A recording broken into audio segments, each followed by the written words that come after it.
Greetings and welcome to the United States Transhumanist Party Virtual Enlightenment Salon. My name is Gennady Stolyarov II, and I am the chairman of the U.S. Transhumanist Party. Here we hold conversations with some of the world's leading thinkers in longevity, science, technology, philosophy, and politics. Like the philosophers of the Age of Enlightenment, we aim to connect every field of human endeavor and arrive at new insights to achieve longer lives, greater rationality, and the progress of our civilization.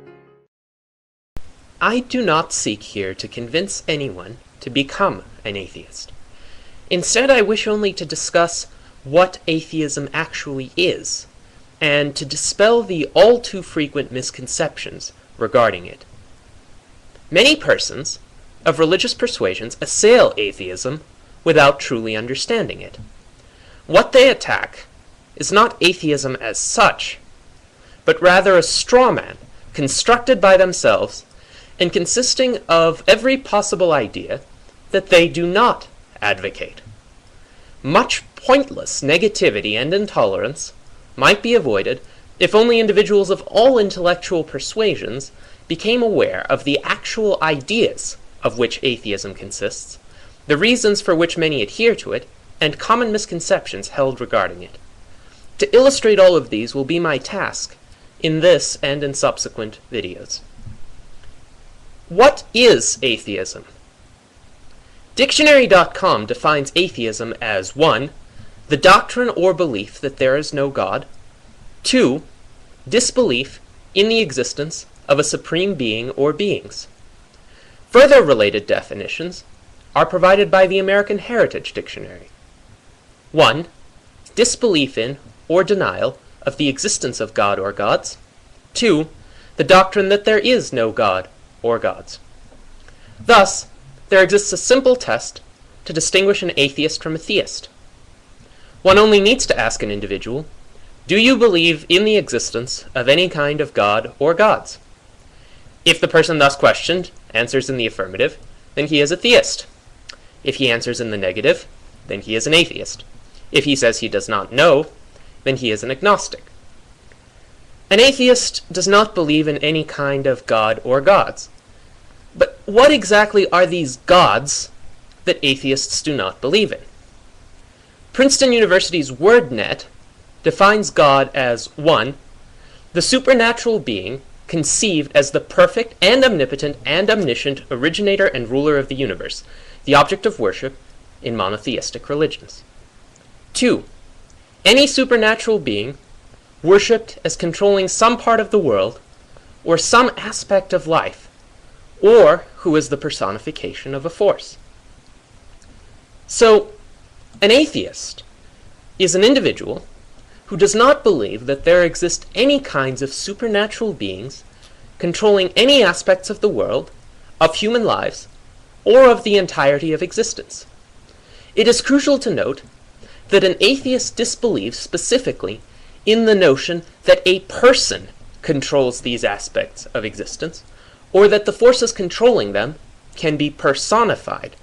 An atheist does not necessarily reject the existence of impersonal forces controlling or guiding inanimate or animate aspects of the world.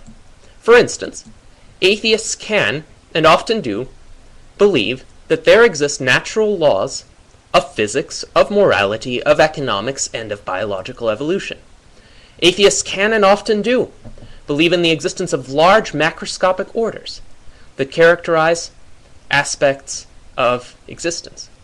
What atheists reject is the idea that some non-human, superhuman, and supernatural person inaugurated those orders into being and/or actively controls them.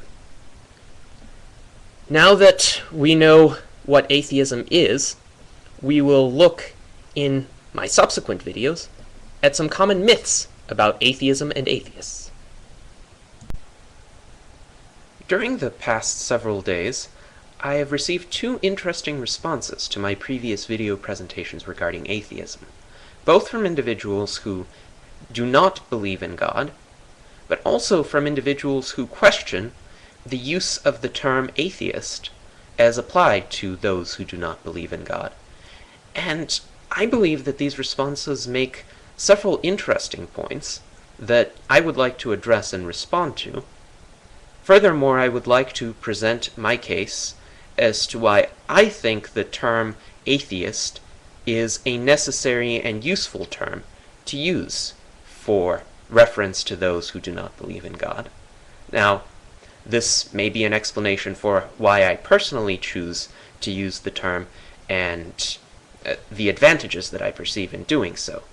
If you disagree with me, then I do not necessarily think that you ought to adopt this use of this term. However, I do ask that you hear out my arguments and see if you perceive the advantages of using this term to outweigh the disadvantages. The comment that I received in an email states, "Only a theist can call someone an atheist. I cannot call myself an atheist because it presumes and validates theism, which is a contradiction. I not only reject the theist theories, but also reject the terms atheist and atheism as collateral products of an invalid theory. For example, if I were a member of a group who believed that extinct dodo birds are the controllers of the universe, I could name non-members anything I want. Let's call them dorkheads. Now, do you think non-members will start calling each other dorkheads? Of course not. That is why I am not an atheist." So this is the position of the author of the email. The author of a response to one of my videos on YouTube, an individual for whom I have great respect, also writes the following: "If you look at this issue from a different perspective, the term atheist is very odd, and perhaps even insulting. After all, there is no special term or semi-denigrating label for he who disbelieves in ghosts, or she who denies the existence of witches and vampires. Theists alone deserve the insulting nomenclature." Now, it is true that historically the term atheist began to be used as a pejorative against those who either openly did not believe in God, or as a way of members of some religious sects to accuse members of other religious sects of impiety or improper beliefs.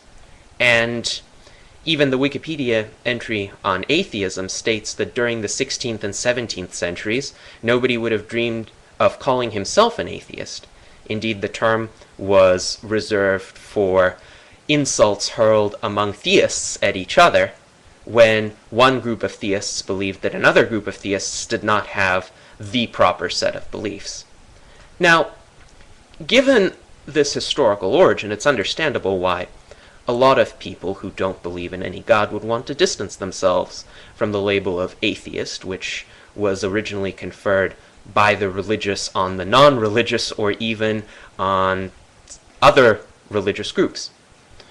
But nevertheless, I think there are reasons why this term still ought to be used and why I, at least personally, would like to use it in reference to myself. One such reason is that the most effective way to nullify a smear is to transform it in its meaning into either an innocuous description or a badge of pride. A great historical example of this is the word capitalism. Now, the word capitalism, in fact, originated as a smear against the free market economy. It was coined by Karl Marx. Karl Marx described capitalism as the economic system that rewards the owners of capital alone, and he posited in contrast to capitalism, socialism, the economic system that rewards the entirety of society. Now, of course, I do not agree with the claim that socialism rewards the entirety of society or that capitalism rewards the capital owners alone. But the solution to this kind of nomenclature is not to reject the term altogether. Rather, many distinguished free market economists and philosophers have managed to transform capitalism, originally meant as a smear term, into a badge of pride. So today one can call oneself a capitalist and be respected for it. One could call oneself a capitalist and say, yes, I believe in individual freedom, I believe in free trade, I believe in an economy devoid of government regulations. So, similarly, the same thing could be done with atheism, and indeed has been done since the 18th century Enlightenment. Because the word atheism itself is not necessarily a smear. It's not like the word dorkhead suggested by the author of the email. Indeed, atheism comes from the Greek atheos, which means without God or godless. There's nothing necessarily insulting about that. It just means one doesn't believe in God. Now, hypothetically, in response to the second comment I received, let us say that there were a term for a worldview that believed in ghosts. Let's call it ghostism. And the advocates of ghostism use a similar strategy to the one used by theists and call non-believers in ghosts aghostists.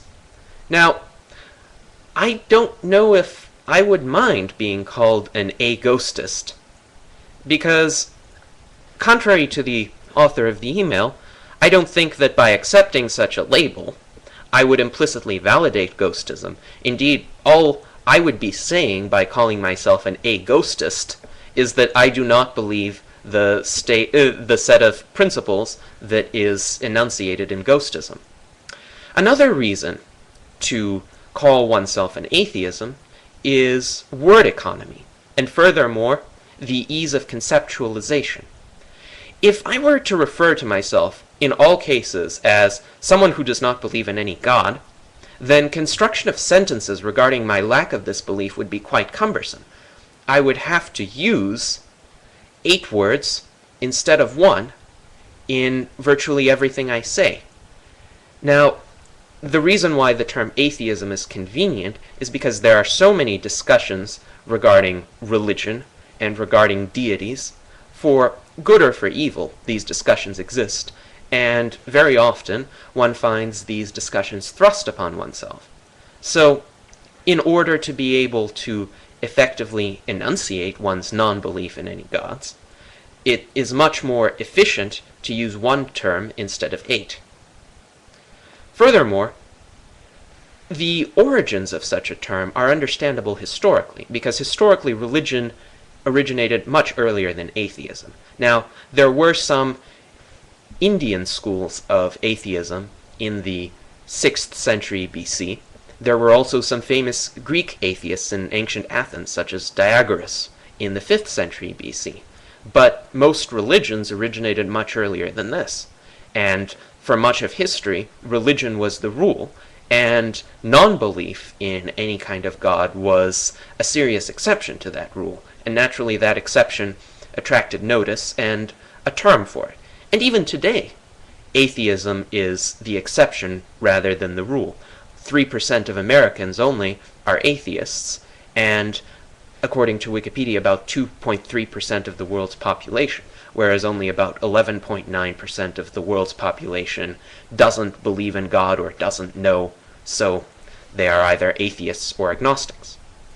So, it is understandable historically why this term exists, and living at the point in history that we do, it is still necessary to at least confront the fact that this term is being used. Now, denying one's atheism has certain problems in discourse with others, because one risks being misunderstood.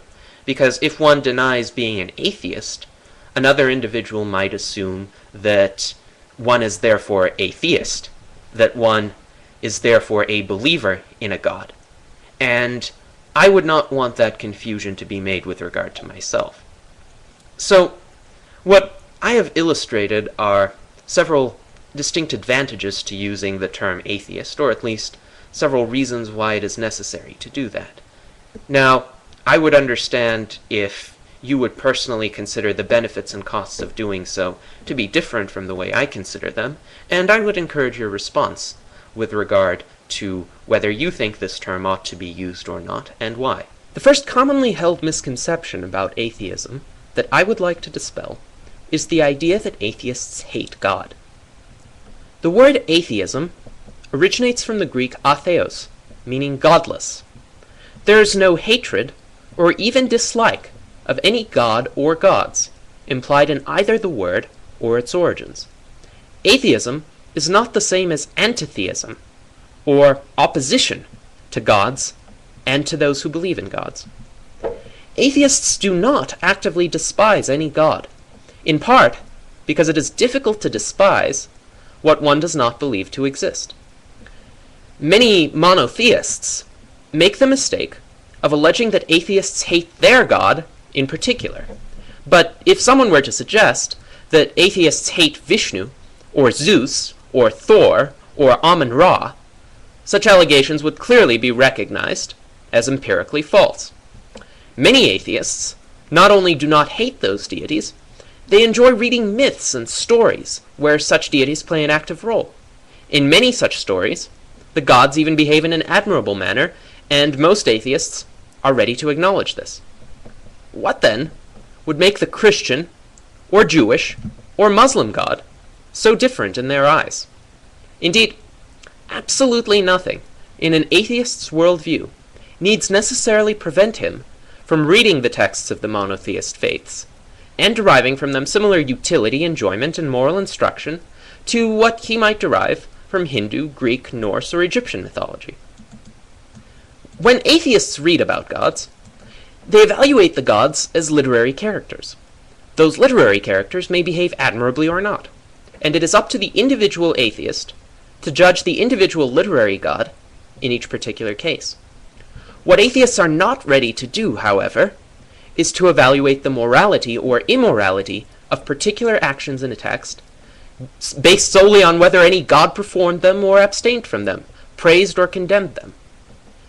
Atheists are ready to condemn the Old Testament God's command that Saul exterminate the infants of Amalek, just as they are prepared to criticize Athena's decision to turn Arachne into a spider for being a better weaver than the goddess. Consider both of these scenarios. God, in the Old Testament, explicitly instructed Saul to commit genocide, to kill all the men and all the women and all the children of Amalek, and additionally to raze the city and destroy all the cattle. When Saul almost carried out God's command, except he took the best cattle and offered them as a sacrifice to God, God punished Saul, because Saul did not fully carry out God's wishes. Now, all of you watching this video, whether you're atheists or Christians or Muslims or Jews or something else, will agree with me that genocide is wrong, no matter who conducts it, no matter on whose authority it is based. So if a literary character, like the Old Testament God, because this is not the God you believe in, commands a person to exterminate an entire settlement and the infants of that settlement, we can agree that this is objectively immoral. Similarly, Athena turned Arachne into a spider out of sheer jealousy that Arachne was a better weaver than Athena was, a more productive individual. Envy of productive individuals and punishing productive individuals for being productive are immoral, and we can recognize that objectively. We do not need the authority of a particular deity to praise virtuous actions or to condemn outright immoral ones.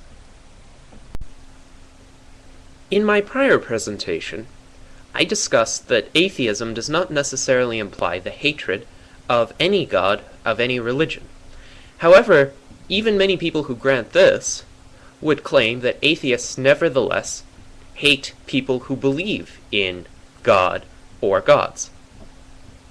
Now, atheists do not believe in any gods, but virtually all atheists believe in the existence of some kind of moral standards for human behavior.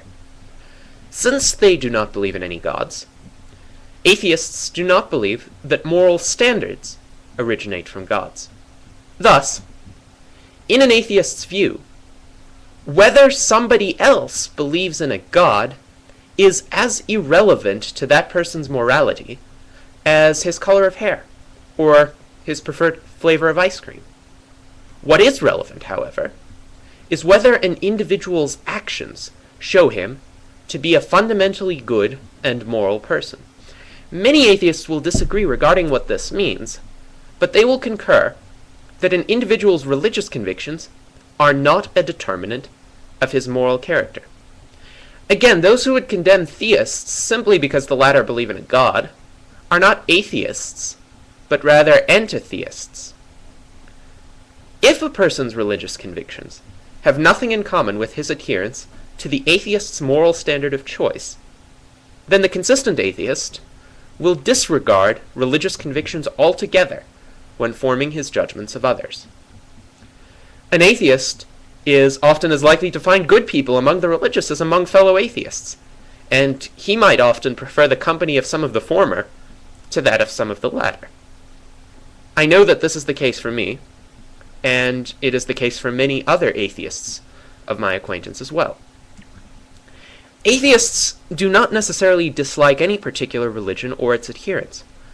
What atheists detest, however, is religious bigotry, hypocrisy, and intolerance. Whenever any group of individuals seeks to impose its views on others by force, or uses the rhetoric of religion as justification for coercing, expropriating, and tyrannizing over others, the conscientious atheist will be outraged, as he should be.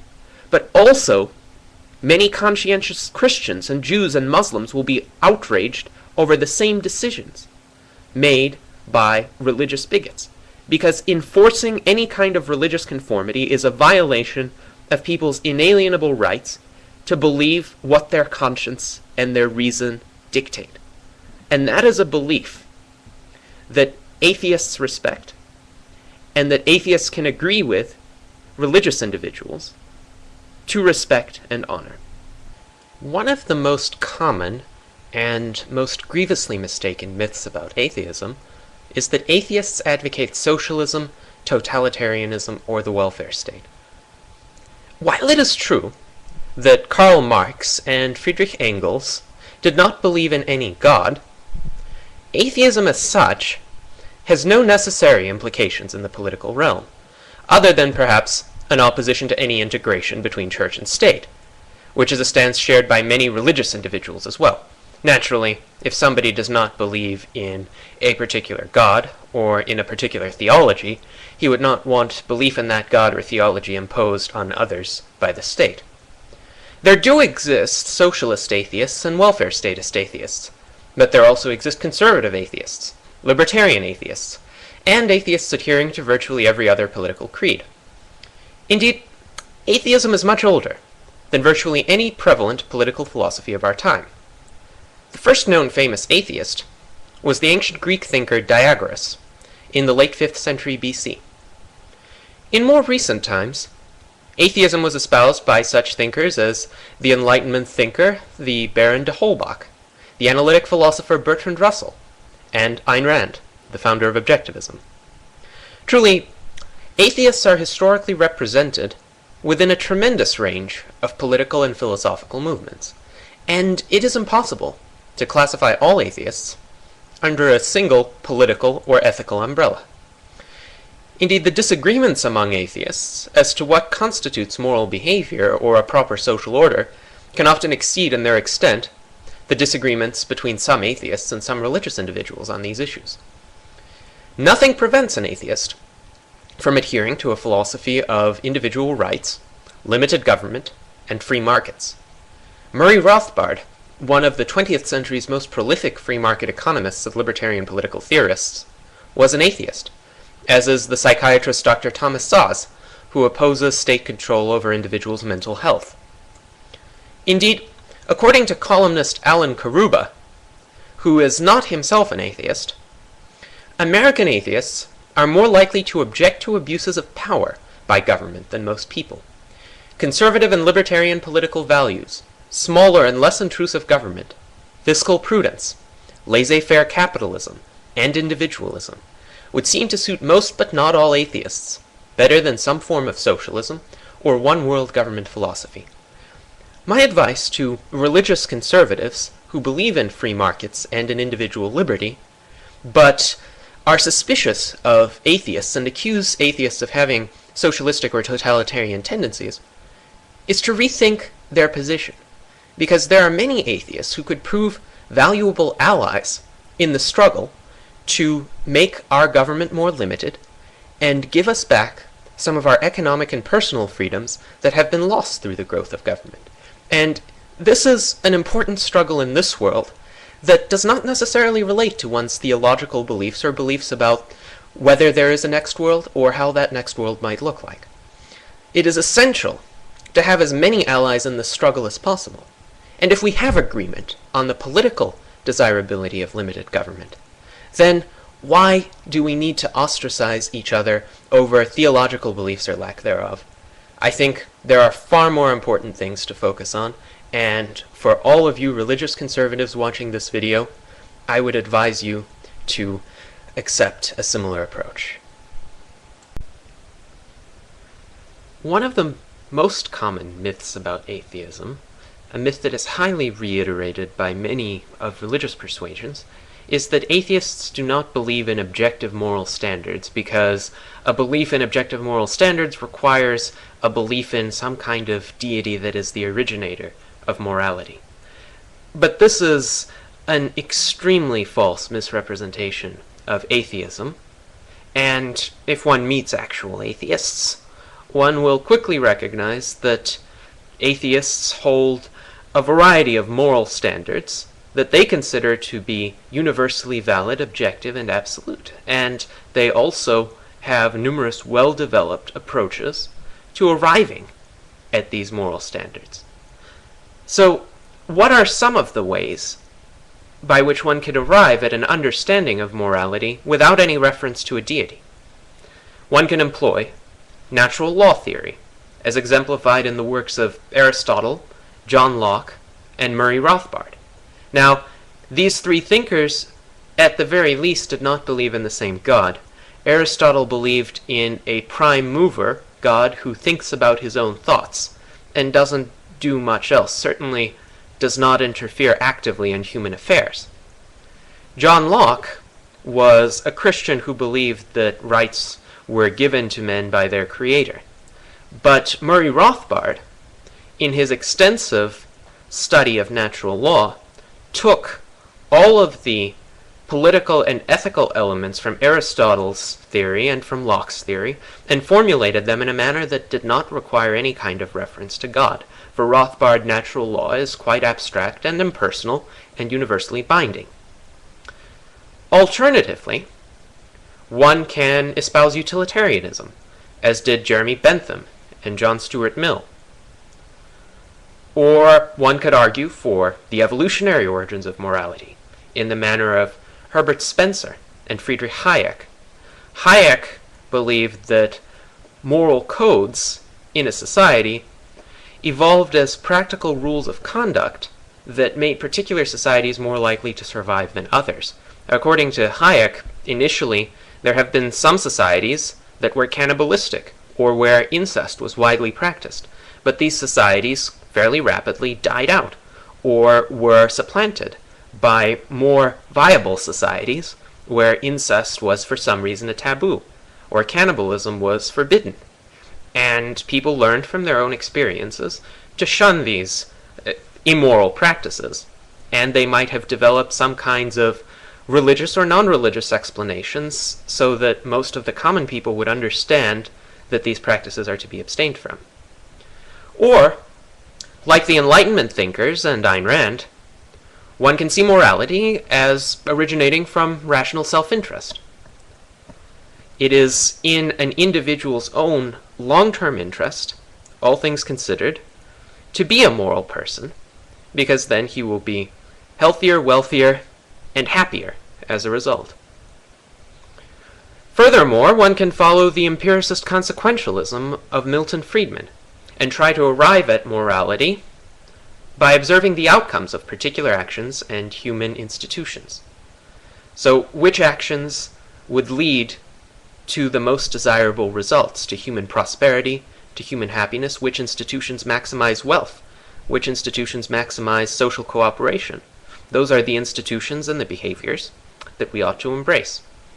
One can also be a rationalist and try to deduce morality from first principles, like René Descartes assumed when he started with his first principle, I think, therefore I am, and from his own existence deduced the remainder of his philosophical and moral system. Alternatively, like William James, one can be a pragmatist and conceive of morality as a set of rules that happen to work in a pragmatic sense, however one defines work, to fit the objectives that one happens to have. An essay of mine titled "Morality Does Not Require Religion" provides further discussion of why a belief in any god or gods is not required for an individual to behave morally. Another of my essays, "Incentives for Moral Behavior," examines the real-world motivations of individuals of a broad variety of persuasions, religious or otherwise, to act morally. Both of these essays explain that there is, in fact, an absolute objective morality that transcends particular philosophical or ideological persuasions, and that many people of broadly varying persuasions, in their actual behaviors, approximate and discover independently the same moral rules and principles. So, if you wish to obtain a further understanding of this subject, I encourage you to explore these essays. It is frequently claimed that atheism itself is just another religion, but I beg to differ. Not only is atheism not a religion, by itself it is not even a philosophy or worldview. Atheism is simply a negative, a disbelief in a deity. It does not imply a positive creed of any sort. Atheists disagree extensively amongst themselves regarding metaphysical questions such as whether the universe had a beginning in time, or whether it always existed. They disagree regarding epistemological issues, such as the proper sources of and criteria for human knowledge.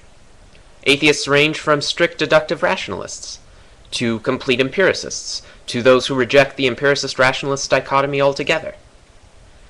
The only epistemological idea atheists agree on is that truth cannot be obtained through divine revelations or commandments. However, some atheists will acknowledge the tremendous value and truth contained in the moral systems accompanying many religions. Nothing necessarily bars an atheist from adhering to some or most of Christian or Jewish moral teachings. If he agrees with them, however, it will not be because God told him to, but because he perceives other extra-religious justifications for these ideas and standards of conduct. Now, in terms of ethical or political views, atheists can vary dramatically as well. In my prior two presentations, I discussed how atheists can be libertarians or conservatives, or, on the other hand, socialists or welfare statists. In my refutation of the myth that atheists reject objective moral standards, I presented a wide range of secular moral philosophies by which different atheists could arrive at different ideas of what an objective morality is. And yet, how many of them seem to approximate the same moral behaviors despite adhering to dramatically differing philosophies. So, atheism by itself is not a worldview. One could be an atheist empiricist, for instance, or an atheist rationalist. If we are referring to epistemology, one could be an atheist communist in politics, or on the other hand, an atheist libertarian. So, it is false to say that atheism is a religion, because a religion is a positive creed with very extensive contents, and it is a creed that has a lot to say about metaphysics, epistemology, ethics, and politics. Atheism as such has very little to say on these subjects, except that it rejects the existence of a god or gods. Many people who are not well informed about atheism like to turn atheists into scapegoats for the political suppressions of religious beliefs and religious demonstrations that have been occurring in Western societies recently. The idea that atheists seek to politically suppress anybody's freedom of religious belief and worship, however, is completely false. It is not only not in line with what atheists actually believe, but even if atheists wanted to politically suppress anybody's freedom of religion, they would not be able to do so. Statistics compiled in 2005 show that the combined number of atheists, agnostics, and non-believers in God in the United States ranges from 3% to 9% of the population. When explicit atheists are considered alone, this percentage is likely to be at the lower end of this range. The columnist Alan Karuba writes, "As best as can be determined, only 3% of Americans are atheists. What matters most to them is their personal integrity.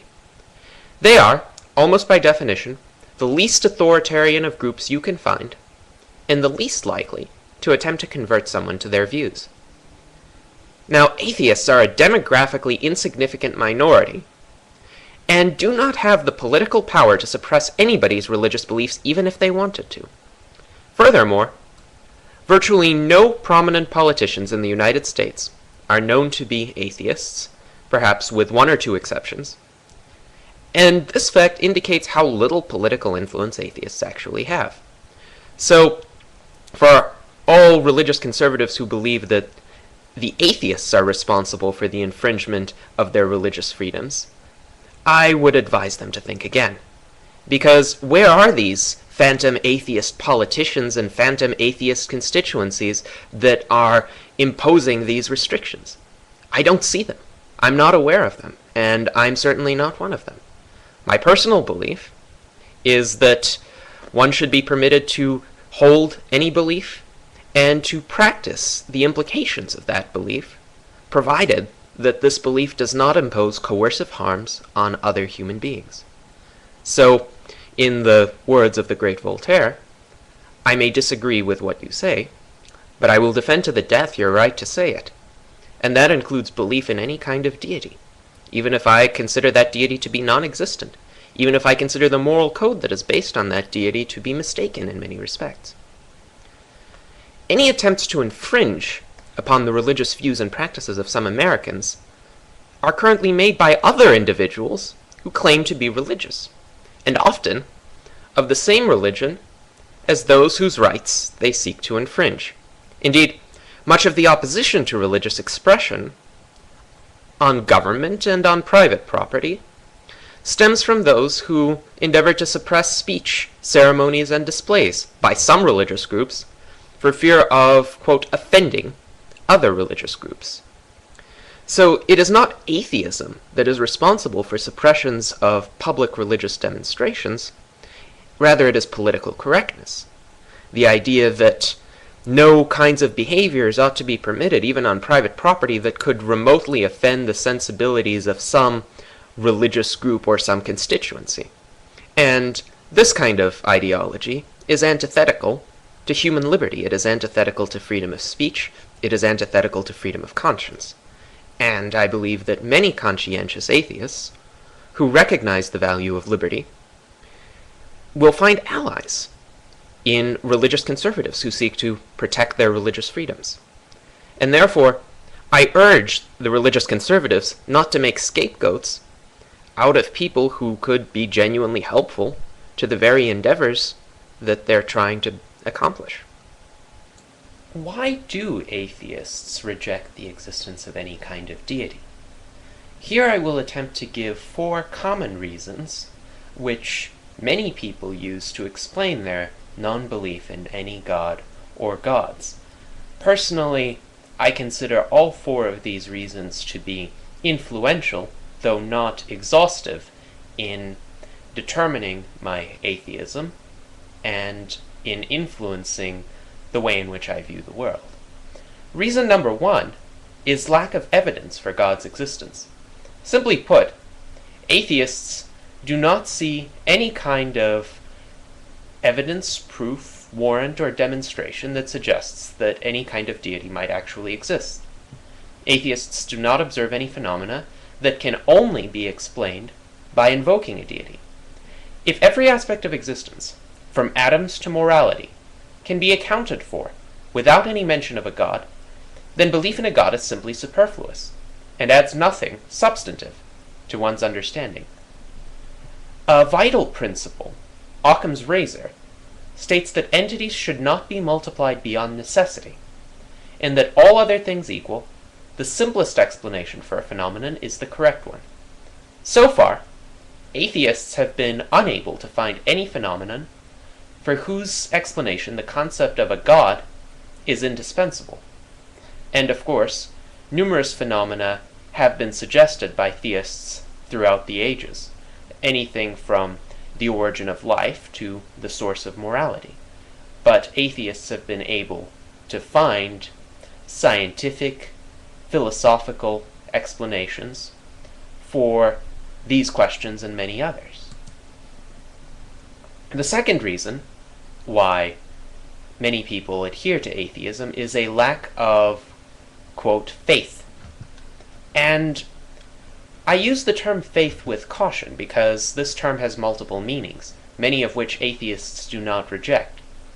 Atheists can and often do exhibit faith in the sense of trust in other people, or in institutions, or in natural phenomena. They also exhibit faith in the sense of a belief in some kind of idea. They do not, however, exhibit faith in the sense of belief that is not based on proof. This is one definition of faith that is provided by dictionary.com. Many religious individuals will readily admit that there exists no evidence for the existence of any kind of God. They will then claim that they believe in a God nonetheless, because they possess this faculty of faith. The only thing an atheist can say in response is that he possesses no such faculty, and therefore cannot make the leap to the same conclusion that the religious person makes. A third common reason for atheism is a lack of convincing arguments for God's existence. And this lack of convincing arguments, of course, has the majority of theists to blame for it. Atheists are not necessarily closed to the possibility of ever believing in a God, but they require that they be presented with a convincing reason for why they should. Once again, it is possible that anything I say is incorrect, but it is necessary for you, if you believe that I am incorrect, to persuade me otherwise, and to do it in a manner that actually convinces me. While many religious individuals have sought to present arguments for belief, atheists have largely not found them compelling. This does not mean that theists ought to stop trying. Rather, they should recognize which arguments have failed to convince atheists, despite having been tried time and again. August Berkshire offers a useful list of some of these in his 21 Unconvincing Arguments for God.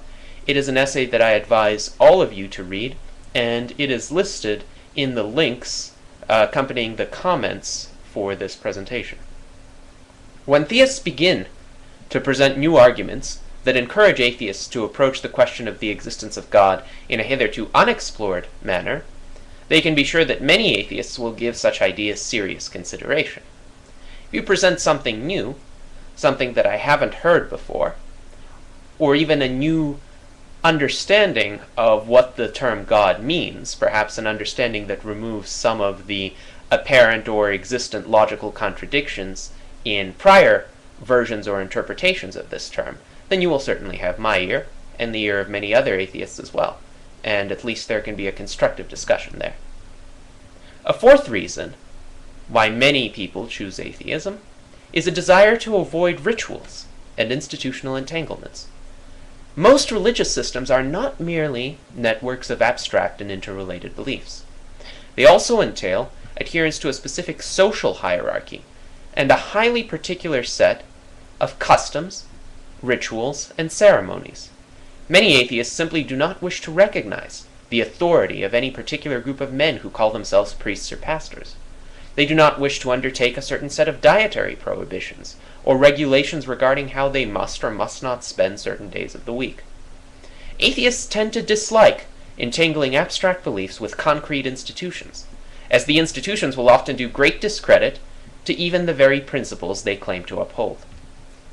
It is true that a person who wishes to avoid such institutional entanglements is still in theory free to believe in the existence of some kind of deity.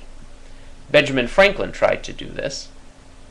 However, most gods are so constructed, and of course atheists believe that gods are human constructs, as to require highly concrete and particular forms of obedience, such as attendance at a church or temple, the offering of certain material sacrifices, the singing of specific songs, the uttering of specific sequences of words, and adherence to extremely thorough prescriptions governing everything from birth to marriage to the conduct of meals. An individual is free to invent a god that does not require such forms of worship, but at that point he would be quite explicitly creating a deity, not finding an already existing deity outside of himself. It is as difficult to believe in the existence of a god of one's own imagining as it is to think that a fictional character that one has just put into a story actually lives and breathes. And I myself have been an author of novels and short stories, and from personal experience I can tell you that it is impossible to convince oneself of the reality of the characters whose existence one has just written into a page. To think that these characters whom one has just concocted out of one's head are real entities would require at least some kind of doubtful sanity. And I believe the same holds for trying to invent a god of one's own. So many atheists, not finding a suitable institutional structure accompanying a particular religion, or simply wishing to avoid institutional entanglements of any kind, will just reject the existence of a god altogether. Once again, these four reasons are not exhaustive, and they do not explain the motivations of all atheists. However, I do believe that they are significant in the thought processes of many atheists, and I believe that both sides of the discussion regarding religion will benefit from considering these reasons and addressing them. This presentation continues on my previous video, titled 4 Common Reasons for Atheism, and gives 2 additional prevalent reasons for why many people choose atheism. Once again, even these 6 reasons put together are not necessarily exhaustive. However, I do believe that they are significant reasons in the minds of many atheists, and that they deserve consideration. Reason number 5 is upbringing and fundamental intellectual framework. Just as many individuals become certain of their religious convictions from being raised in a particular faith, so do many atheists lack a belief in a deity, in part because they were not raised in such a belief. None of their parents, and few other adult authority figures in their lives, actively encouraged or cultivated a belief in a god, so no such belief emerged. In the meantime, the young implicit atheists developed an entire worldview, which did not require the presence of a god to explain any aspect of existence. And while atheism was not their positive worldview was atheistic in the sense that it did not contain any deities in it.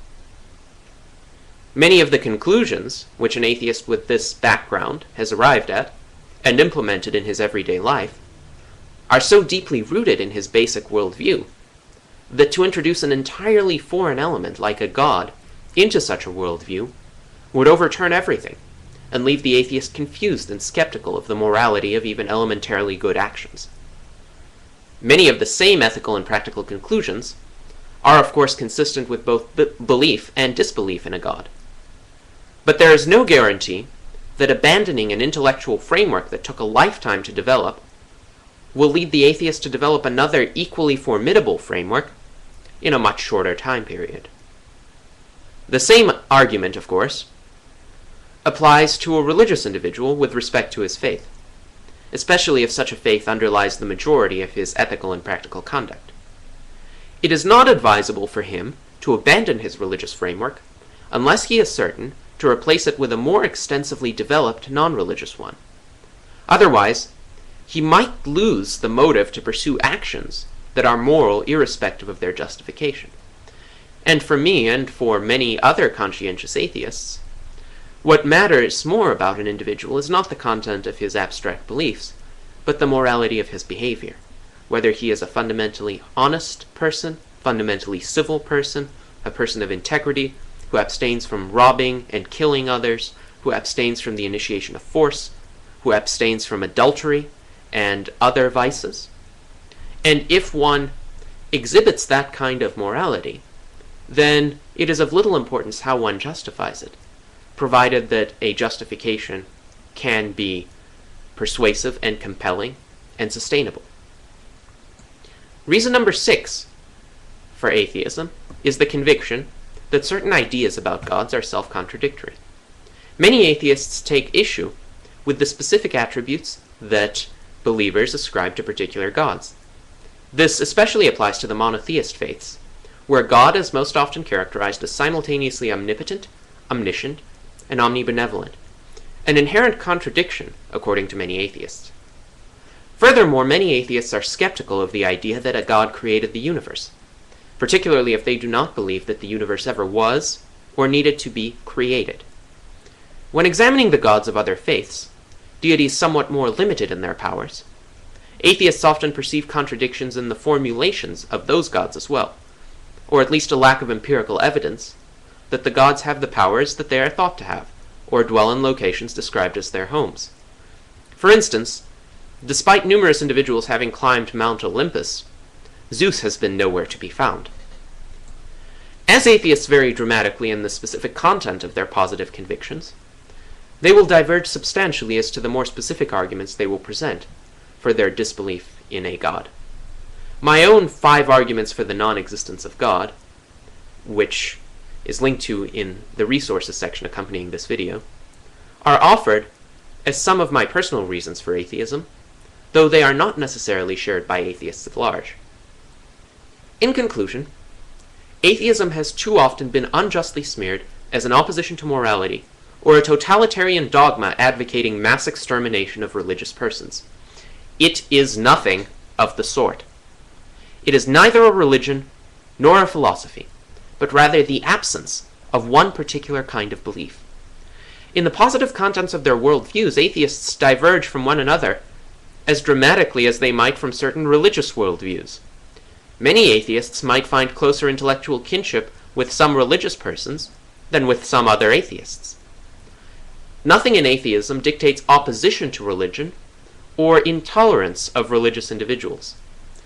On the contrary, there exists a tremendous potential for positive exchanges, both material and intellectual, between those who believe in a God and those who do not. While some atheists are indeed of dubious moral standing, so is a roughly proportional number among the adherents of any particular religion. It is not atheism or religiosity that leads some to desire to oppress, coerce, intimidate, slander, or demean others. Rather, it is sheer savagery and inhumanity. Against this inhumanity, the good persons of every creed can unite. Atheism is older than Christianity. The first explicit atheists in Western civilization can be found among the ancient Greeks. The word atheism stems from the Greek atheos, or without God. The first self-proclaimed atheist was Diagoras of Melos, who lived in ancient Athens in the 5th century BC. Diagoras was a student of Democritus, the atomist philosopher. He denied the existence of the official gods of the Athenian city-state, since the gods did not seem to punish many vicious acts that they were supposed to have condemned. Just as religious intolerance plagues much of the world today, so did it then. Diagoras was exiled from Athens for his overtly atheistic statements and spent the remainder of his life in Corinth. Circa 300 BC, Theodorus the atheist of Cyrene denied the existence of any gods and believed in a this-worldly purpose to life. Theodorus argued that the goal of life was to pursue joy and escape grief, rather than seeking to worship any gods or obtaining any kind of afterlife. Theodorus made the connection between prudence and joy, as well as between folly and grief, suggesting that it is our own wise conduct that leads to our joy, and our own foolish conduct that leads to our grief. Later writers, including Cicero and Plutarch gave Theodorus the name Atheist, whence he became known as Theodorus the Atheist. For his free-thinking ways, Theodorus was banished from both Cyrene and Athens, and as an ambassador apparently offended a few rulers with whom he tried to share his ideas. Through his book, On the Gods, Theodorus inspired the great philosopher Epicurus, who further developed Theodorus's orientation toward pursuing happiness and avoiding grief. Epicurus himself, while not an explicit atheist, formed a philosophy of life that atheists would have no problem with. If there were gods, argued Epicurus, they had nothing to do with human affairs and left people to fend for themselves, a point of view resurrected by the deists of the 18th century.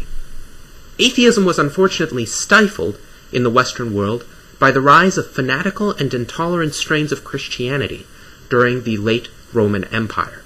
In 381 AD, the Roman Emperor Theodosius I issued a decree banning any religious or non-religious views departing from his official interpretation of Christian doctrine. Explicit atheism did not fully revive until the late 18th century, with such thinkers as the Baron d'Holbach and the Marquis de Condorcet.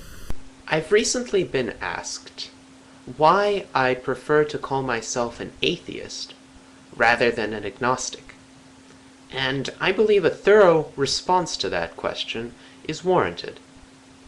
Atheism and agnosticism are two very different approaches toward the question of whether or not there exists any god or gods. An agnostic says merely that he does not know whether there exists any god or gods, and he's not going to make any assumptions in favor of the affirmative position or the negative position. An agnostic does not say that he does not believe in any god. He simply says that he cannot answer the question as to whether one exists, so for the time being, at least until he's convinced on the matter one way or the other, he's not going to make any commitments. He will not attend any particular church, he will not follow the tenets of any particular faith, at least not because they were commanded by a particular deity.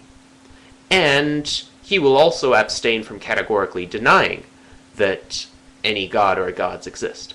An atheist, on the other hand, believes that he knows that there is no god or gods, and he believes that he can demonstrate this knowledge in some fashion. Now, I call myself an atheist, and I call myself an atheist because I believe that I know that no god or gods exist. Now, in some cases, it is because the concept of God, especially as defined by the three major monotheistic religions, Judaism, Christianity, and Islam, is a self-contradictory concept. So, logically, I believe that it is impossible for such a God to exist. Now, as an example of the contradiction, consider that this God is defined to be simultaneously omnipotent and omniscient. Now, there are problems with this definition.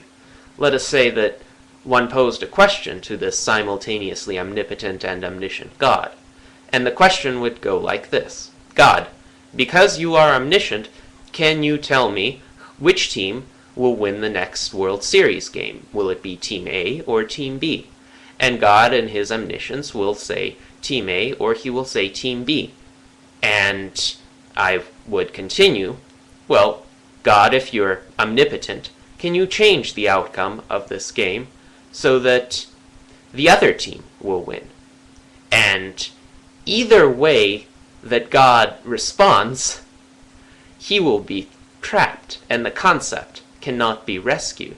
Because if he responds, yes, I can change the outcome, then God might be omnipotent, at least within the parameters of this dilemma, but he will then not have been omniscient, because he will have told me the wrong answer to my original question. Because if God can change the outcome, and he does, then it will be the other team that will actually win the World Series, not the team that God initially said would win the World Series. Now, if God answers that he cannot change the outcome, then obviously God is not omnipotent, even though he might still be omniscient within the parameters of this particular dilemma.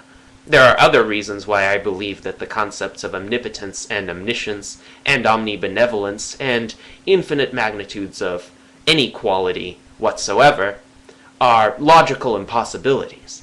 But a more thorough discussion of that follows in my essay, 5 Arguments for the Non-Existence of God, which is linked in the description to this video. If you're interested in a deeper presentation of a few of my reasons for being an atheist, then I encourage you to explore that essay, as well as some of my other writings and videos on the subject. But suffice it to say, I, as an atheist, have no disrespect whatsoever for agnostics. Agnostics may genuinely not know whether there is a God or not, and as rational, autonomous thinking individuals, I would not wish them to commit to any position until they independently examine all the arguments from all the sides and decide for themselves whether or not they want to believe in a God.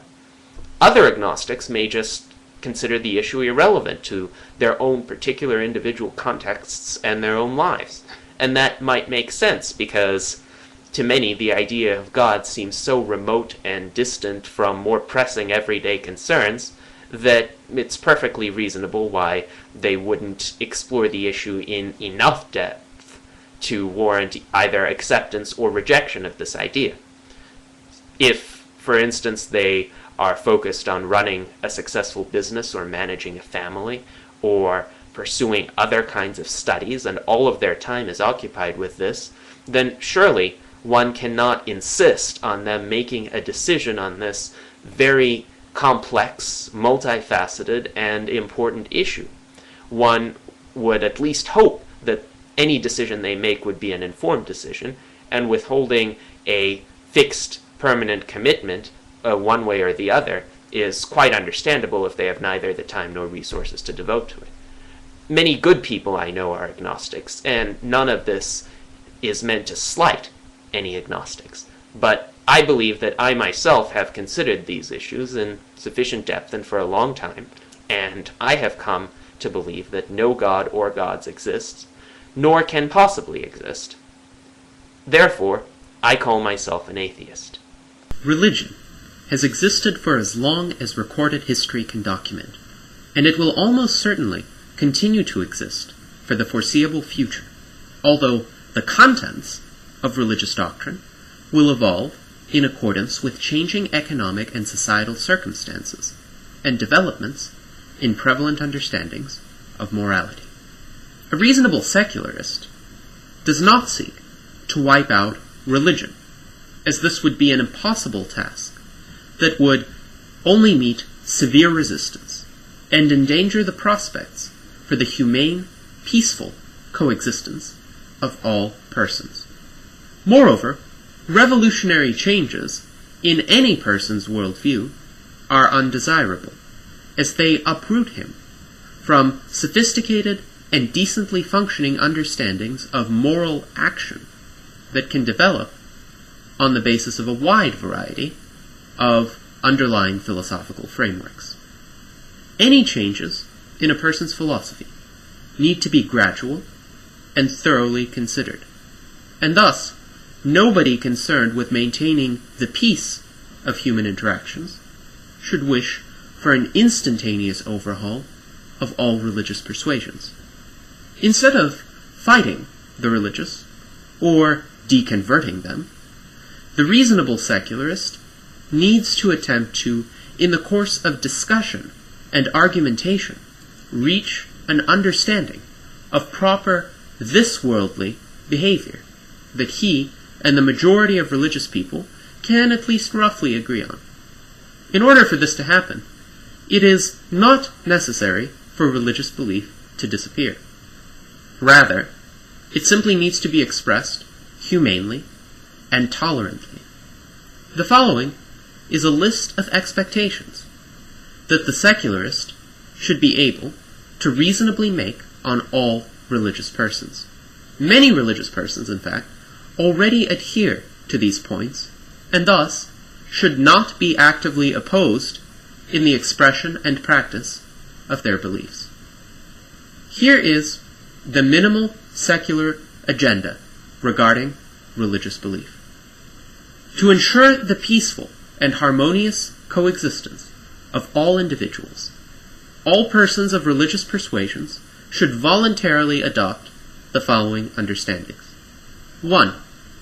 A recognition that it is possible for non-religious people to behave morally, and to behave just as morally, if not more so, as any religious person.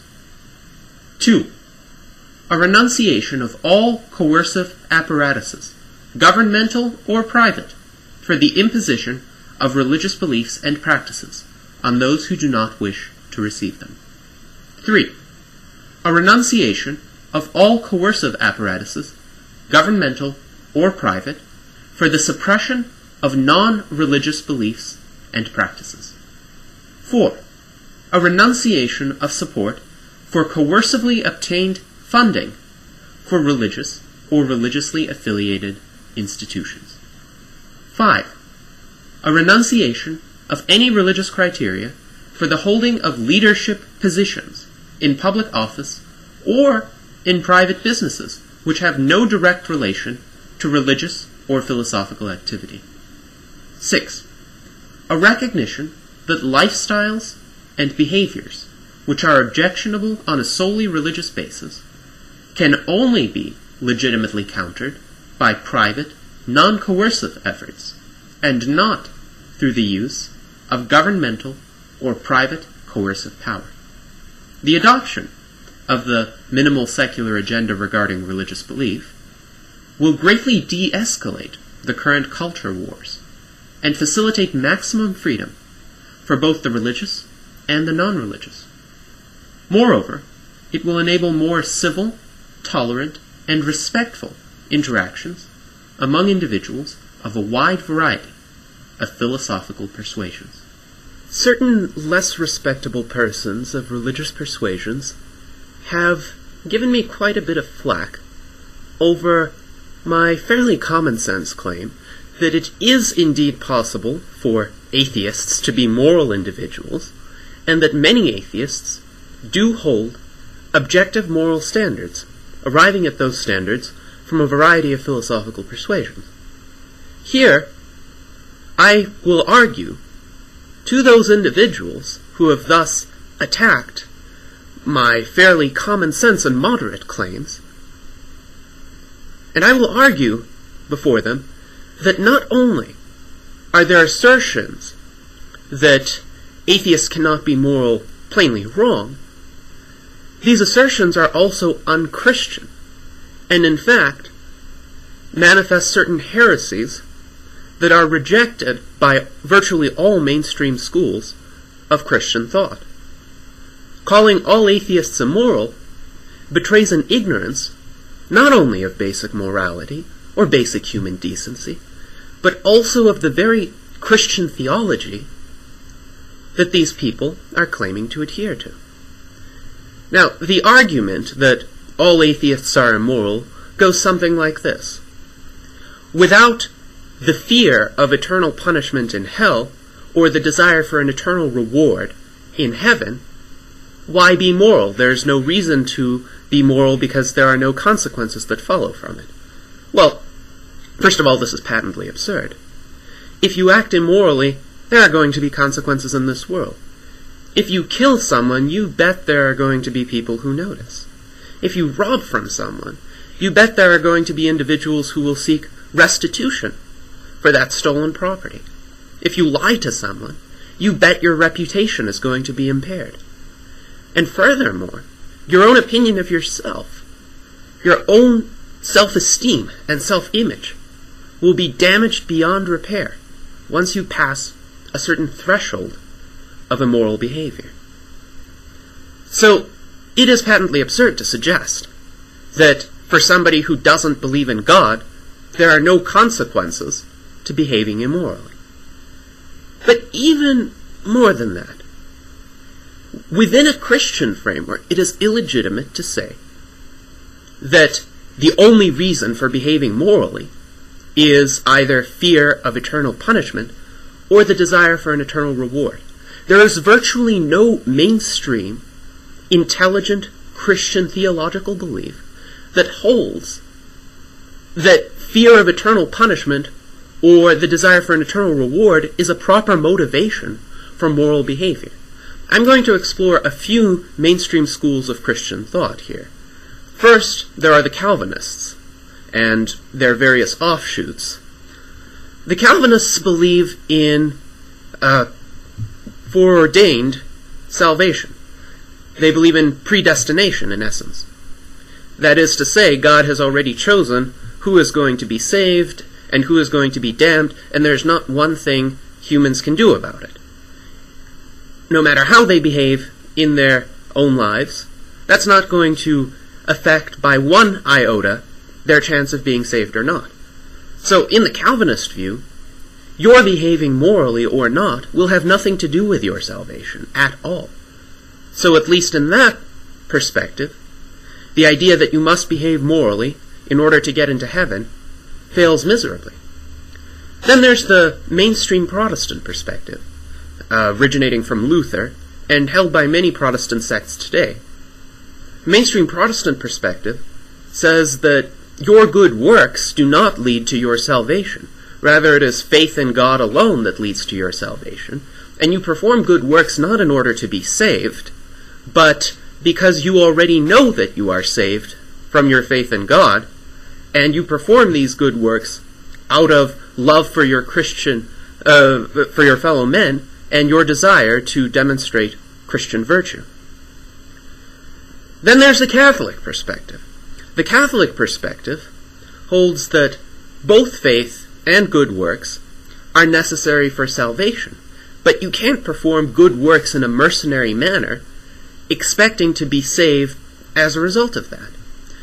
As a matter of fact, the Catholic Church currently condemns the practices of the Catholic Church of the 15th and 16th century of selling indulgences to people who essentially did not act based on the principles of the Catholic faith, but expected to pay the church enough money and thereby expect to be saved.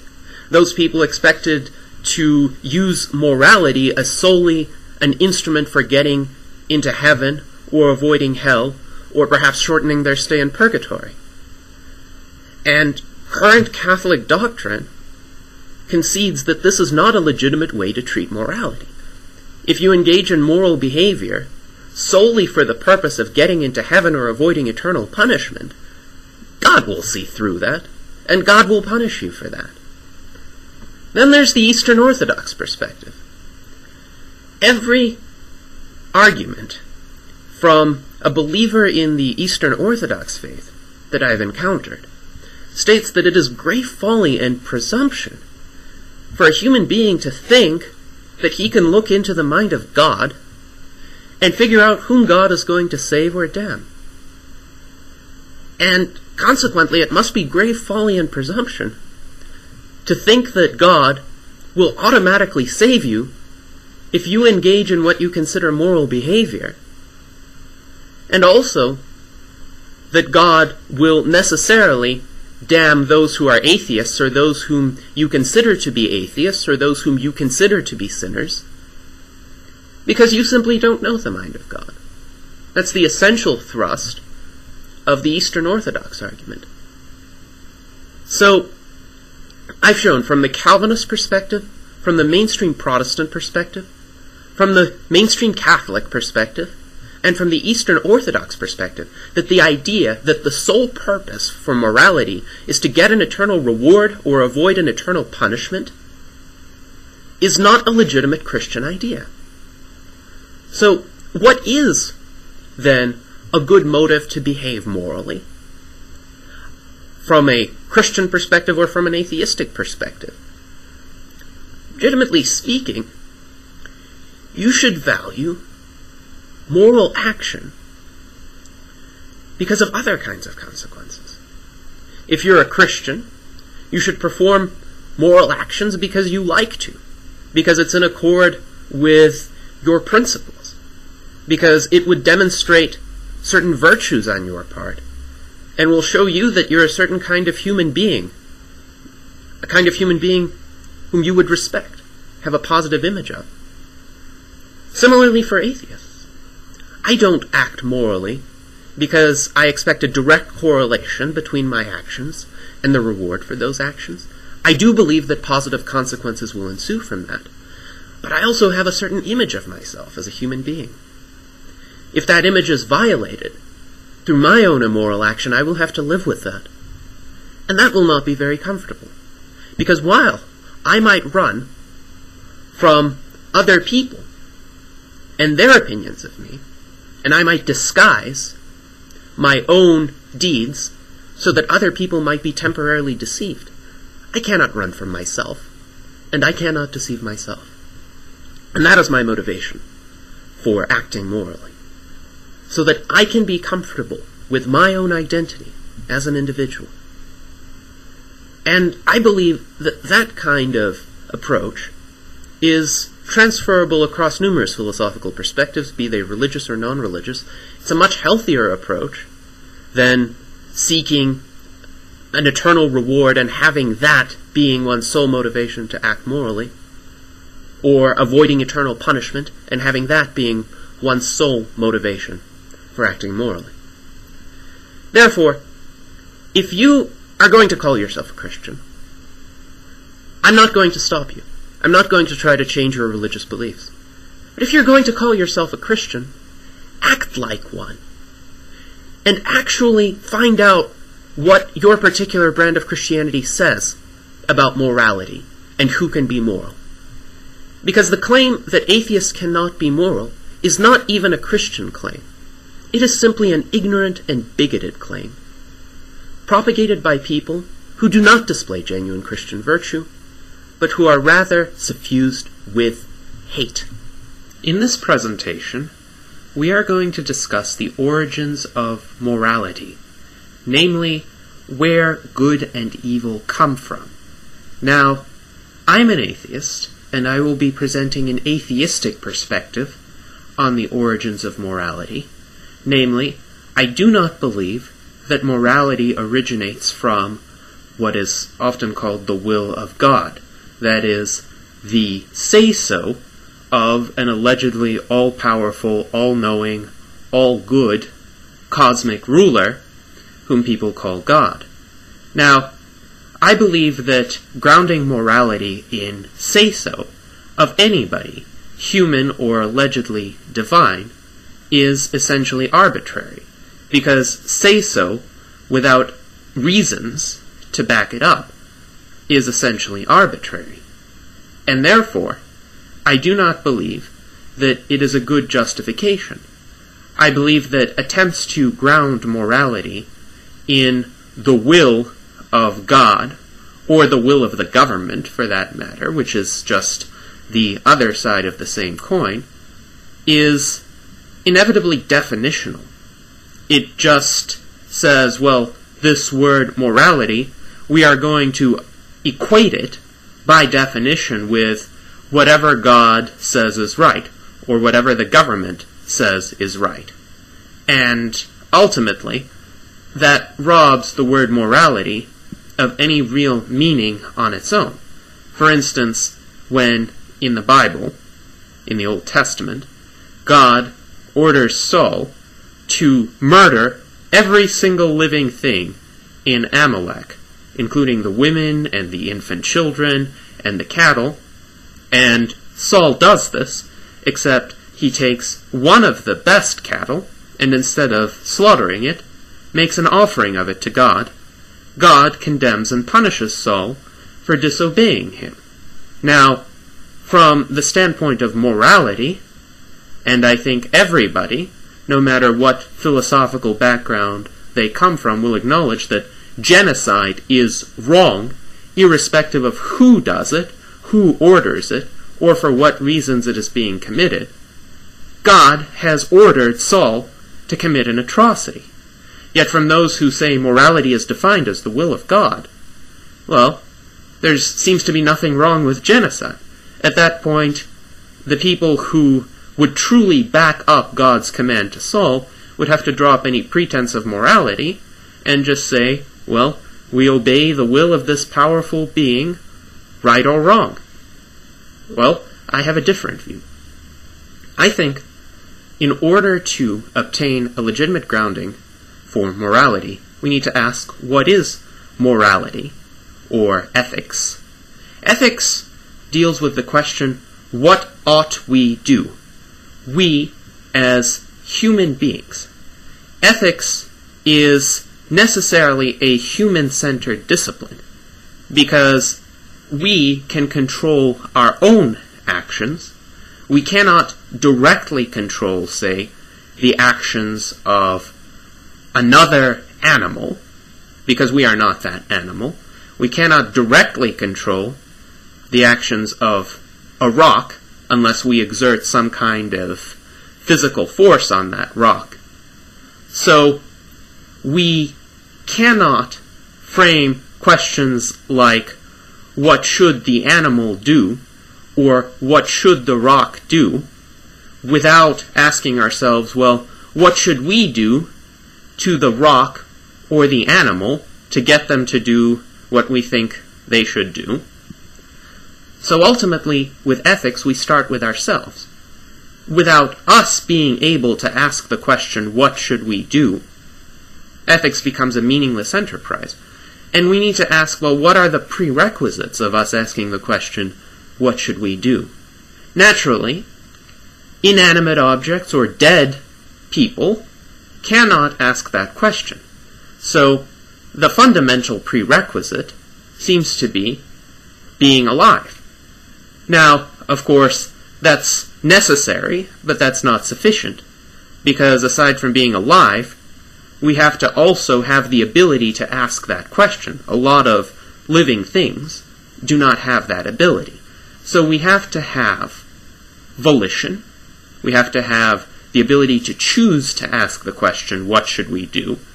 And we also have to have the physical faculties that enable us to ask it, either the faculty of speech, or the ability to ask the question in writing, or the ability to pose that question through some other medium, say through an art form if one is capable of doing that. And in order to ask the question at all, we need to possess the faculty of reason, which enables us to formulate this kind of proposition.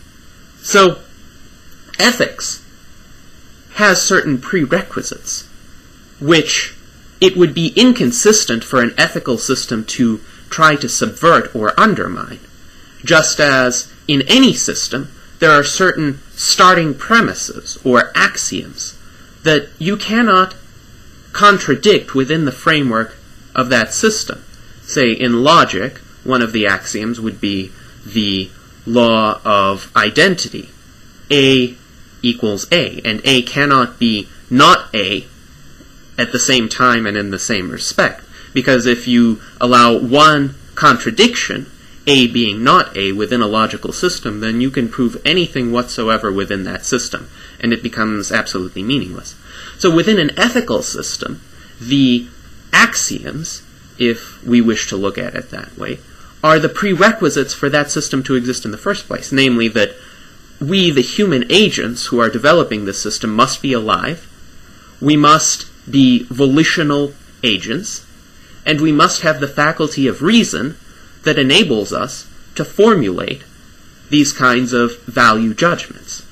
So the first goal of the ethical system, of our quest in asking what should we do, well, we should preserve the preconditions of our asking what should we do. That is, we should try to remain alive, we should try to remain volitional agents, we should try to remain capable of having a choice of asking that question, and we should try to embrace and cultivate our rational faculty, because our rational faculty is what enables us to delve into ethics. So, at the point at which you believe that some kind of morality is necessary, and the question what ought one do has any kind of meaning, you implicitly embrace the desirability of life, volition, and rationality. And those are the starting points. And I believe with those starting points, you can really get quite far in your ethical system, because your life is not just something abstract, ethereal, immaterial. It is quite concrete and physical, and it has very definite prerequisites. If you want to live, you need to eat, you need to sleep, you need to find a way of making a living and supporting yourself. You need to use your mind and innovate and adapt to your surroundings as well as adapt your surroundings to yourself. And you need to use that rational faculty to enable you to survive. So all of these are implications of the necessary embracing of life as the starting point of your ethical system.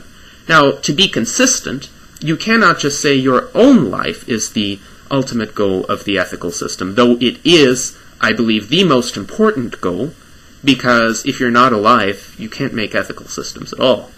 But if other human beings have the same essential nature as you, then if you deny them the right to life, if you deny them the right to be free, volitional, rational agents, then you have just robbed yourself of any claim to these same prerogatives. Because why should you have them if other entities that have the same essential nature as you are not allowed to have them? That's inconsistent. That's a contradiction. So, in embracing an ethical system, you necessarily implicitly affirm the desirability of your own life and the desirability of the lives of every single innocent individual who has not infringed on the lives and liberties of others. So therein lies the starting point of morality. In my previous presentation, I showed that life, the life of every single individual, is necessarily the starting point for a moral system that has a rational foundation to it. Now, you are in need of a moral system. Why? Because you are alive right now, and you have implicitly, if not explicitly, chosen life over death. Now, the alternative of life versus death is the alternative that is faced by every living thing, human beings included. Animals face it too, but the animals largely don't really have a choice about whether or not to pursue life. A lot of their faculties are pre-programmed into them in the form of what are called instincts. The animals act by default in such a way as to pursue life within the limited cognitive and physical abilities that they have. And very few animals choose not to pursue life. And so, for many of them, this alternative is not really something that requires a lot of contemplation. For human beings, it's a bit different, but nonetheless, if you are watching this video right now, and if you are not choosing to drop dead at this very moment by depriving yourself at this very instant of the preconditions for life, then you're implicitly choosing life. Now, at the point at which you say, well, I decide to choose death instead of life, but then you try to go about some kind of time-consuming process in pursuing your own death, you're committing a bit of a contradiction. Because what do you need to do in order to, say, commit suicide? In order to get a knife and stab yourself, or get a gun and shoot yourself, or hang yourself, or commit one of the other perverse acts people do to commit suicide? Well, you need to make physical movements to do that, and you need to make them over span of time. You need to use your mind in order to coordinate those physical movements. And what business do you have in trying to use life and rationality to achieve the opposite of life and rationality, namely death, and the complete lack of thought, complete lack of awareness that it entails? You're using A in order to try to get non-A, which is quite a contradiction. So, the person who tries to commit suicide is inconsistent on his own premises, in the sense that he implicitly embraces life and he explicitly seeks death. The only way that you can make a fully consistent choice to pursue death is to just drop dead, at which point, yes, you will have no need for morality, and at which point nobody will have the power to stop you. Now, also granted, if somebody really, really wants to commit suicide, and he makes repeated attempts, it's unlikely that even the most vigilant other people will be able to stop him. There's no real practical way to prevent a determined suicidist from committing suicide. But, if you're watching this video, and if you're wondering about morality, I'm assuming you probably don't want to commit suicide. So, you've chosen life rather than death. And I think this choice is a very important choice, no matter where your other philosophical preferences lie. I don't require, in embracing this moral system, that you be an atheist like I am. You could very well believe in a god and an afterlife, or many gods, or the Hindu version of Brahman and merging yourself with Brahman in the afterlife, or the Buddhist vision of nirvana. So long as you believe that this life has value, and that you are going to pursue this life over death in every situation where you can make a choice that will influence the course of affairs, then you and I have some common ground in establishing an ethical system. Now, I believe there are 3 tiers of morality that need to be considered and that follow from embracing life. First of all, a truly moral person will not inflict harm upon the lives of others. This is the first tier of morality, because by damaging other human beings intentionally and directly, one is robbing oneself of any rational justification for one's own right to life and one's own right to liberty, because other human beings have the same essential nature.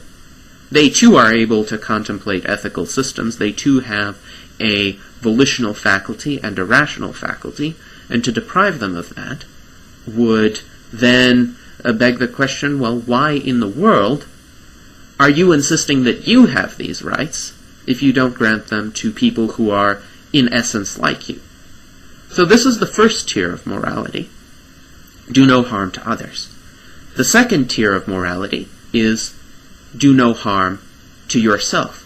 Do not engage in self-destructive actions such as suicide, or, say, the taking of life-endangering drugs, or engaging in risky behaviors against which you do not have adequate protection or adequate assurance that you will emerge from them alive.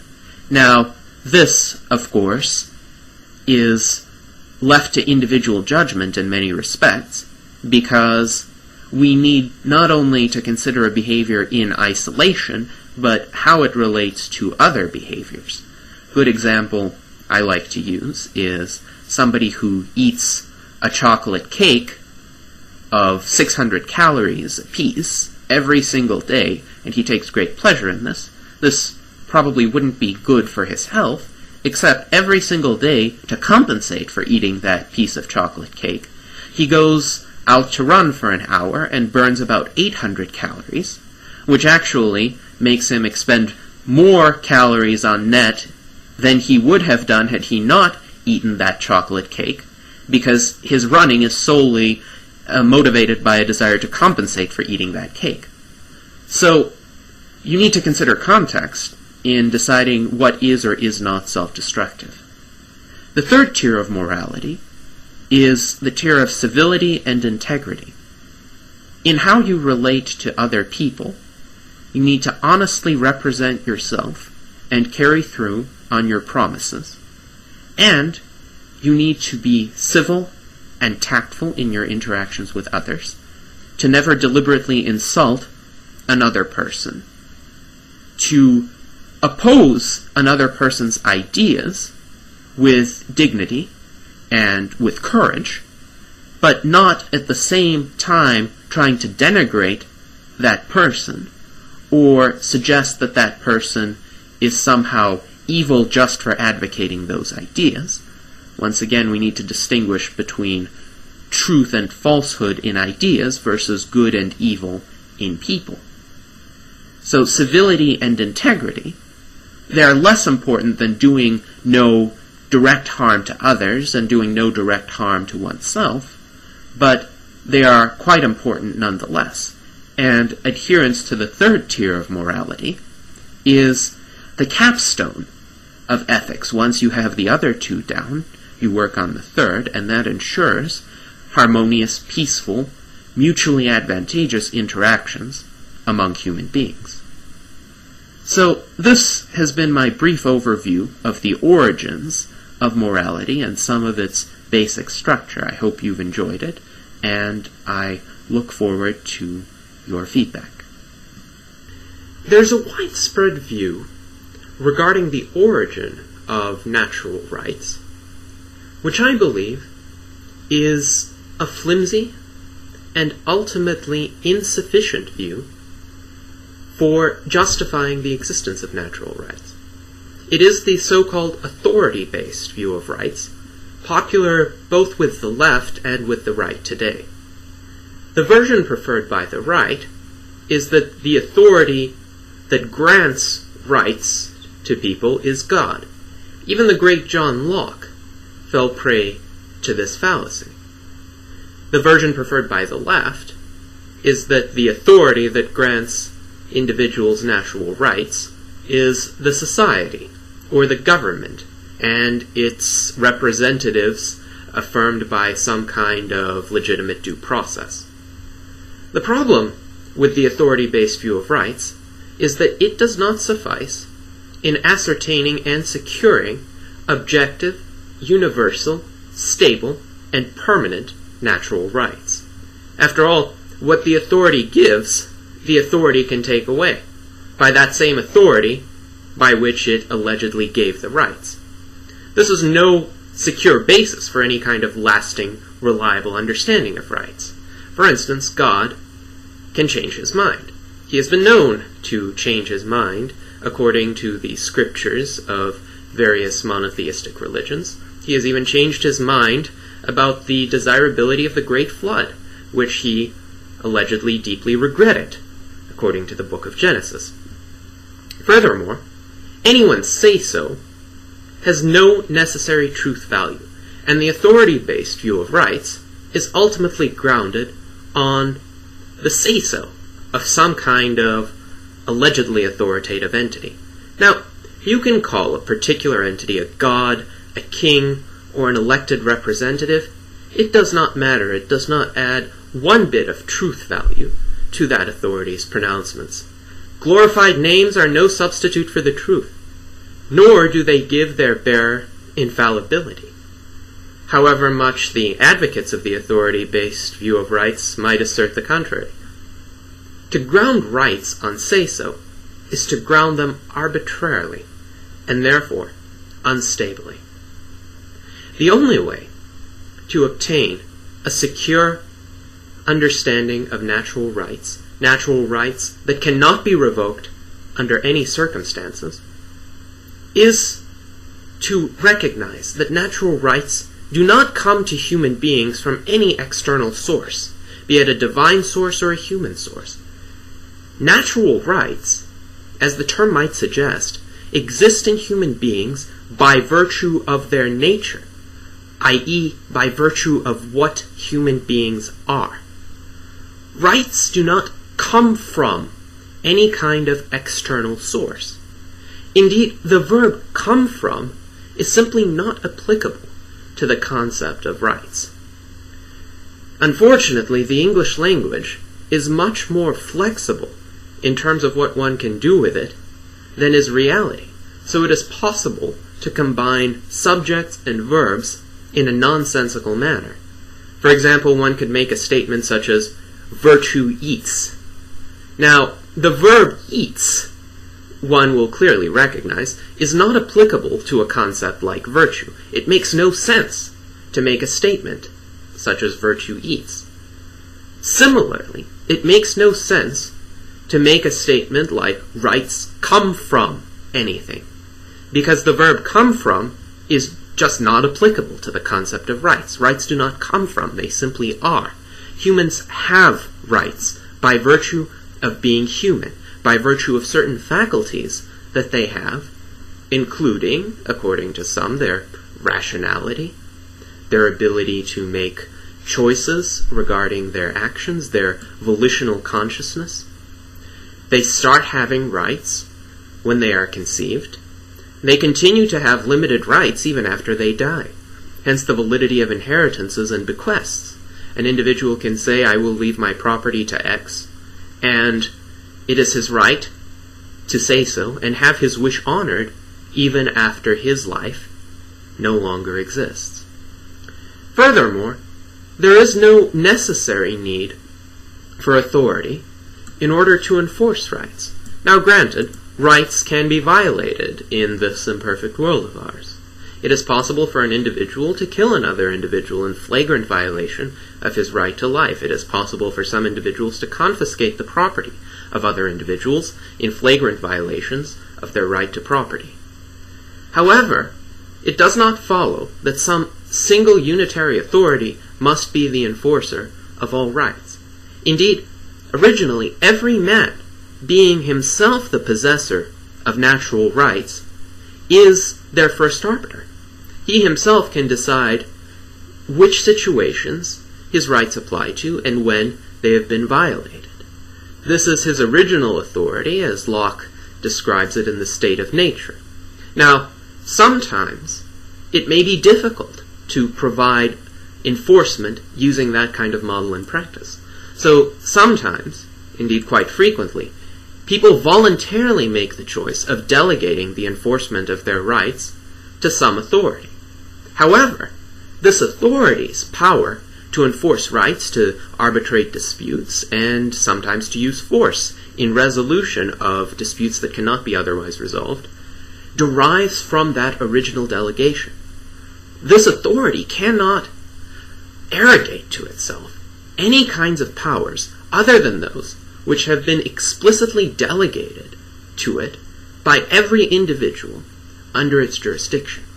So, there can be a place for authorities, such as governments, in adjudicating disputes and enforcing natural rights. But the choice to subject oneself to such a system must always be made willingly by each individual. And one can dispute, of course, what constitutes a willing choice. Political philosophers have been having that conversation for at least 4 centuries. And different advocates of natural rights will disagree as to what constitutes consent.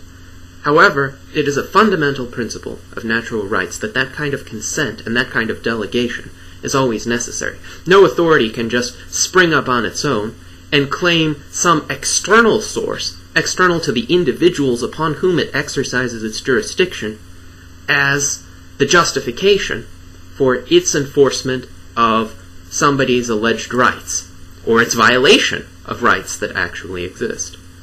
Furthermore, if it were true that a single unitary authority is necessary for the enforcement of rights, the advocate of such a position would, to be consistent, need to advocate global government. Indeed, there are many governments on the earth today. None of these governments, have authority over any other government necessarily. So, does that create some kind of problem? Is it somehow wrong that we have almost 200 nation-states instead of just one in the entire world? Was it wrong earlier in history, when there were even smaller nation-states and city-states and principalities? Was there somehow some kind of greater injustice in having that kind of enforcement of rights, rather than the one that we have today? I would allege that it is not necessarily more unjust to have more authorities of different kinds and different scopes enforcing rights rather than to have fewer. It depends on the situation. It depends on the particular individuals claiming to be authorities, whether their authority is legitimate, whether their authority has been delegated to them, whether they actually exercise the powers that have been delegated to them and do not exceed the scope of those powers. Rights can be universal, they can be objective, they can be inalienable, without the need for an authority to originate the rights. Every person has natural rights. The question is, what does one do with them, and what does one do to protect and preserve them? And that is indeed the principal question of political philosophy, and it is a question whose resolution is essential for our time and for the peace, prosperity, and progress of humankind.